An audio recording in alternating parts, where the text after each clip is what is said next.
नमस्कार दोस्तों, स्वागत है आप सभी का पाथफाइंडर पर। अंडमान निकोबार आइलैंड्स में फिलहाल चल रहा है उसका सबसे बड़ा फेस्टिवल, जिसको कि आइलैंड टूरिज्म फेस्टिवल कहा जाता है, जो कि हर साल के अंत में मनाया जाता है।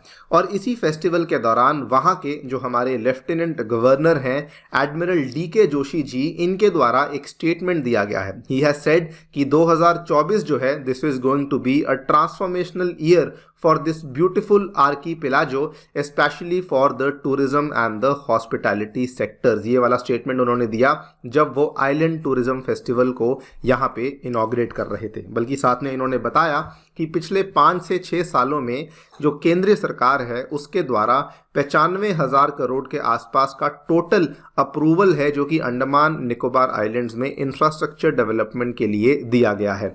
और उसका जो हमें फाइनली जो उसका इम्पैक्ट है वो सन 2024 में देखने को मिलने वाला है। इसमें कोई दो राय नहीं है कि अंडमान निकोबार को लेके गवर्नमेंट जो है पिछले बहुत सारे सालों से ट्राई कर रही थी, और अब फाइनली हमें वहाँ पे वाकई में बड़े बड़े चेंजेस देखने को मिलने वाले हैं। प्रोजेक्ट्स की बात करें तो वैसे तो बड़ी सारी चीज़ें हैं जो कि अंडमान में अप्रूव करी गई हैं। पानी के कनेक्शंस हुए, उसके बाद स्कूल्स, हॉस्पिटल्स वगैरह, ये सब तो वहाँ पे लाए ही गए हैं। लेकिन ये जो 95,000 करोड़ की इन्वेस्टमेंट जो कि गवर्नमेंट ने अनाउंस करी है, ये कुल मिला के 2 इम्पॉर्टेंट प्रोजेक्ट्स के लिए अनाउंस करी गई है, जिसमें जो एक पहले वाला प्रोजेक्ट आता है that is the very very famous great Nicobar का प्रोजेक्ट, जो कि जिसके बारे में हम लोग वीडियो में चर्चा करेंगे। एंड दूसरा यहाँ पे एयरपोर्ट्स की अनाउंसमेंट करी गई है और उनके बारे में चर्चा भी करने वाले हैं। सो बेसिकली आज के इस वीडियो में हम लोग इन्हीं दोनों प्रोजेक्ट्स को समझने वाले हैं। One is the great Nicobar project and second is the जो नए एयरपोर्ट्स हैं जो कि यहाँ पे अनाउंस करे गए हैं। तो चलिए शुरू करते हैं दोस्तों मेरे साथ। मेरा नाम है अनिरुद्ध। यदि आप लोग हमें फॉलो करना चाहते हैं, हमारे लेक्चर्स के अपडेट्स को प्राप्त करना चाहते हैं, तो यहाँ पर दिए गए टेलीग्राम चैनल्स के माध्यम से ऐसा कर सकते हैं। आगे बढ़ने से पहले बताना चाहूँगा कि अनअकैडमी के जो ऑफलाइन सेंटर्स हैं वो करोल बाग में नई दिल्ली में और मुखर्जी नगर नई दिल्ली में अब लाइव हो चुके हैं। आप वहाँ पे जाकर के अपनी UPSC की तैयारी को शुरू कर सकते हैं। करोल बाग के सेंटर्स में आपको जो कोर्सेज हैं वो अंग्रेजी भाषा में अवेलेबल करवाए जाते हैं, और जो मुखर्जी नगर के सेंटर्स में आपको जो कोर्सेज हैं वो दोस्तों हिंदी माध्यम में अवेलेबल करवाए जाते हैं। यहाँ पर जो बैचेस हैं वो 30 जनवरी से शुरू होने वाले हैं, और करोल बाग में जो बैचेस हैं वो 27 जनवरी से शुरू होने वाले हैं। यदि आप इंटरेस्टेड हैं, इन सेंटर्स को विजिट कर सकते हैं, या फिर यहाँ पे नीचे दिए गए फ़ोन नंबर्स पे फ़ोन कॉल भी कर सकते हैं। अदरवाइज सबसे सिंपल तरीका है कि आप डिस्क्रिप्शन बॉक्स में जो दिया गया काउंसलिंग फॉर्म है उसको भर सकते हैं, और उसके माध्यम से भी आप लोग जो हैं अपनी क्वेरीज हम तक पहुंचा सकते हैं। इसके अलावा दोस्तों प्रयागराज उत्तर प्रदेश में भी ये सेंटर्स को लाइव कर दिया गया है, जहां पर आपको UPSC 2024 का प्रीलिम्स क्रैश कोर्स एंड साथ में UP PCS का फाउंडेशन प्रोग्राम भी अवेलेबल करवाया गया है। आप चाहते हैं तो अगेन इस सेंटर को भी विजिट कर सकते हैं। ध्यान रखिए ये वाले जो कोर्सेज हैं ये 4 जनवरी से शुरू होने वाले हैं। सबसे सिंपल तरीका हम तक पहुँचने का यही है कि नीचे जो डिस्क्रिप्शन में आपको काउंसलिंग फॉर्म दिया हुआ है उसको भर के आप अपनी क्वेरी हम तक पहुंचा सकते हैं।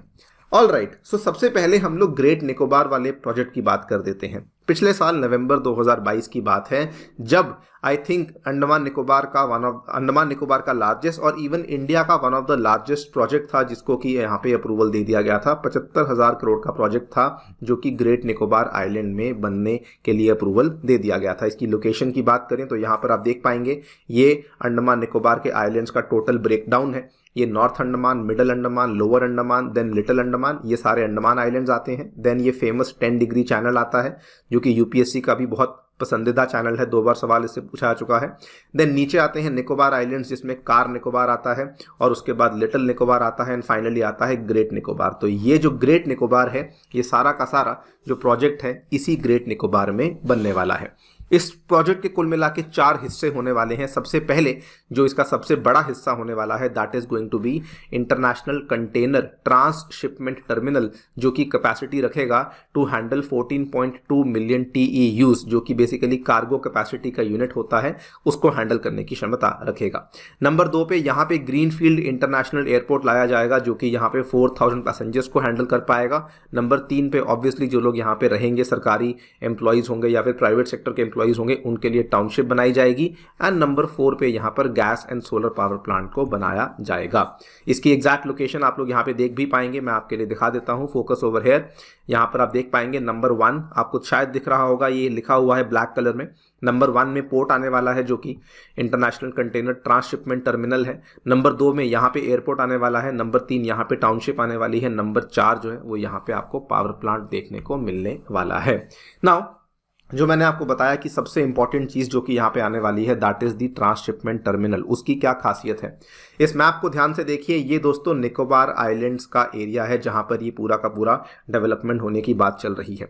देखिए प्रॉब्लम क्या है कि इंडिया के पास इवन जो हमारा सबसे ज्यादा आधुनिक, सबसे ज्यादा एडवांस्ड हमारा जो बंदरगाह है, जो कि अक्सर जवाहरलाल नेहरू पोर्ट टर्मिनल मुंबई को कहा जाता है, वहां पर भी प्रॉब्लम क्या है कि जो बड़ी बड़ी शिप्स हैं वो भारत नहीं आ पाती हैं। लेकिन हमारे पास में जो श्रीलंका का देश है वहां पे कोलंबो में बड़ी शिप्स आ पाती हैं। इधर मलेशिया में जो उनका फेमस पोर्ट क्लांग है वहां पर भी बड़ी बड़ी शिप्स आ पाती हैं।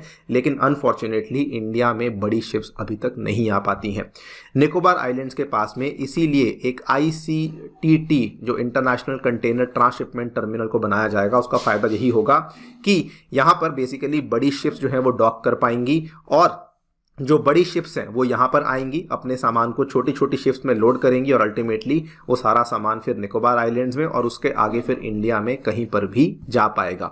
ये सबसे बड़ी अचीवमेंट होने वाली है जो कि हम लोग यहाँ पर कर रहे हैं। सेकेंडली अगर आप ध्यान से देखें तो ये जो मैं मैप आपको दिखा रहा हूँ, this is the east west transport corridor. ये जो globally east west international shipping corridor इसे कहा जाता है, इसमें असल में इवन दो जो ईस्ट वेस्ट शिपिंग कॉरिडोर था ये हांगकांग से शुरू होते होते सुएज कैनाल तक जाता था। लेकिन अनफॉर्चुनेट बात ये थी कि इंडिया का कोई भी पोर्ट इस ईस्ट वेस्ट शिपिंग कॉरिडोर के ऊपर लोकेटेड नहीं था। अब अगर हम लोग निकोबार आइलैंड्स में ये वाला जो नया पोर्ट ले आते हैं तो उस केस में हम लोग भी east west international shipping corridor का हिस्सा बन जाएंगे। इसका फायदा डोमेस्टिकली तो हमें होगा ही होगा, लेकिन साथ में अंतर्राष्ट्रीय स्तर पर जो बड़े बड़े जहाज यहाँ से जाएंगे वो भी अंडमान निकोबार आइलैंड्स की सेवाओं का इस्तेमाल करेंगे, तो वहाँ से भी हमें काफ़ी रेवेन्यू मिल पाएगा। सो इसीलिए ये वाला जो प्रोजेक्ट है इसको बनाया जा रहा है। जो प्रपोज्ड ICTT है, it will become a hub for cargo ships travelling on this particular route and obviously India को तो इसका फायदा होने ही वाला है, बिकॉज अभी तक इंडिया जो है वो बड़ी शिप्स को हैंडल नहीं कर पाता था। यहाँ पर भी आप देख पाएंगे कि वर्ल्ड की जो बिगेस्ट कंटेनर शिप्स हैं वो जनरली इंडिया को स्किप करती हैं, लेकिन वो अब से नहीं होगा।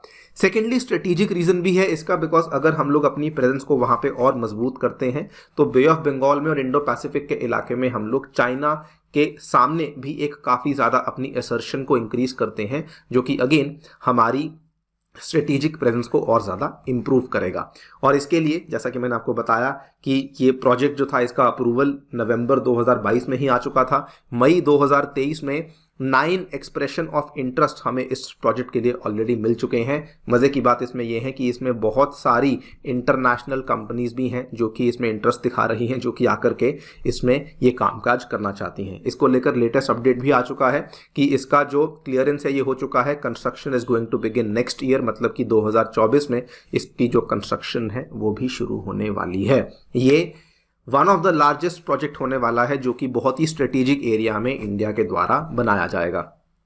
सेकेंड बड़ी चीज जो कि हमें देखने को मिलने वाली है वो भी ध्यान से देखिए। यहाँ पर अगेन हमारे जो lieutenant general admiral Joshi, lieutenant governor admiral Joshi हैं, इन्होंने अनाउंस किया 2 more greenfield airports are in the pipeline. तो आपको बता दूं फिलहाल के लिए अंडमान निकोबार के आइलैंड्स में कलेक्टिवली एक ही एयरपोर्ट देखने को मिलता है, that is your Veer Savarkar international airport, जो कि पोर्ट ब्लेयर में आपको देखने को मिलता है। लेकिन अनाउंसमेंट ये करी गई है कि 2 और एयरपोर्ट्स आने वाले हैं, एक पोर्ट ब्लेयर में और एक जैसा मैंने आपको पहले बताया ग्रेट निकोबार में आने वाला है, वही वाला। दिस इज द जो सेकेंड वाला आपका पोर्ट होगा वो यही वाला जो आपका ये एयरपोर्ट है नंबर 2, तो ये भी एक एयरपोर्ट आने वाला है। तो कुल मिला के इसके बाद 3 एयरपोर्ट्स हमें देखने को मिल जाएंगे। ये एक और बड़ी इन्वेस्टमेंट जो कि हमें 2024 में देखने को मिलेगी। And finally inter island connectivity को इंप्रूव करने के लिए छोटे छोटे उड़ान स्कीम के तहत भी एयरपोर्ट्स को लाया जाएगा एट दिगलीपुर, कार निकोबार, कैम्बेल बे में। इसकी फोटो यहाँ पे देखिए, ये दिगलीपुर है नॉर्थ अंडमान में आ जाता है, उसके बाद कार निकोबार में और कैम्बेल बे में। तो इनको आपस में कनेक्ट करने के लिए जो उड़ान स्कीम के तहत जो छोटे एयरपोर्ट्स बनते हैं वो लाए जाएंगे। एंड उसके बाद साथ ही में इंटर आइलैंड कनेक्टिविटी को बढ़ाने के लिए 3 सी पोर्ट्स और यहाँ पे आइडेंटिफाई किए गए हैं, जिनको अगेन देखेंगे। ये आपका लॉन्ग आइलैंड का है, उसके बाद शहीद द्वीप, उसके बाद स्वराज द्वीप। इनको आपस में लिंक करने के लिए भी जो फेरीज हैं उनको चलाया जाएगा। ये बड़ी बड़ी इन्वेस्टमेंट्स हैं जो कि हमें इस साल देखने को मिलने वाली हैं। एंड वाकई में इन सब चीज़ों के होने के बाद अंडमान का जो चेहरा है वो कम्प्लीटली बदल जाएगा। अभी तक अंडमान प्राइमरीली हमारी आर्मी, DRDO या नेवी वगैरह के द्वारा इस्तेमाल हो रहा था, लेकिन अब जो इंफ्रास्ट्रक्चर डेवलपमेंट वहाँ पे देखने को मिलने वाली है, हम लोग वाकई में उसका जो सही पोटेंशियल है उसको इस्तेमाल कर पाएंगे। आप दोस्तों क्या सोचते हैं इस पूरी डेवलपमेंट को लेके, हमें डेफिनेटली बताएं कमेंट सेक्शन में। Before I and the session बताना चाहूँगा कि अनअकैडमी के ऑफलाइन सेंटर्स में आपको free demo classes, 1-on-1 mentorship, free magazine, library और वाईफाई एक्सेस जैसी चीज़ें भी अवेलेबल करवाई जाती हैं। प्लीज़ सेंटर्स को विजिट कीजिए। अगर आप नहीं कर सकते हैं तो नीचे दिए गए डिस्क्रिप्शन बॉक्स में गूगल फॉर्म है उसको भरना बिल्कुल ना भूलना। Thank you so much for listening. Stay tuned and stay safe.